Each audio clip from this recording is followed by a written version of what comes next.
মানে আমার কাছে আসলে মনে হয়েছে মানে এই টাইমের জন্য এমন একটা মুভি রাখলে আমাদের দরকার ছিল। আমরা মুভিটা থেকে সাধারণ জনগণ কি শিক্ষা পাবো? এখান থেকে আমাদের জনগণের মধ্যে একটা লাইফ ক্রিয়েট হবে, মানে আমরা অনেক কিছু সহজভাবে নিতে পারি।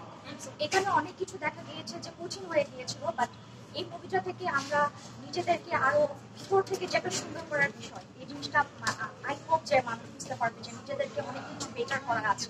আমরা ছোট পর্দায় দেখেছি মেহজাবিন অনেক পারফেক্ট ভাবে কাজ করে, বড় পর্দায় তার ফার্স্ট টাইম এটা দিয়ে কতটা ভালো তার পারফরম্যান্স দিতে পেরেছে। মেহজাবিন আপু আসলে বড় পর্দায় সবসময় ভালো কাজ করে, বাট বিগ স্ক্রিনে সে অনেক অনেক ভালো করেছে। আমার কাছে খুব ভালো লেগেছে তার কাজ। গল্পটা মেহজাবিন আপুর জন্যই বানানো ছিল। মানে আসলে গল্প তো বেসিক্যালি মানে কারোর জন্য বানানো হয় না, চরিত্রটা পোর্ট্রেট করার যে বিষয়টা আপু আসলে খুব সুন্দর করে চরিত্রের ভিতরে এমন ভাবে ঢুকেছে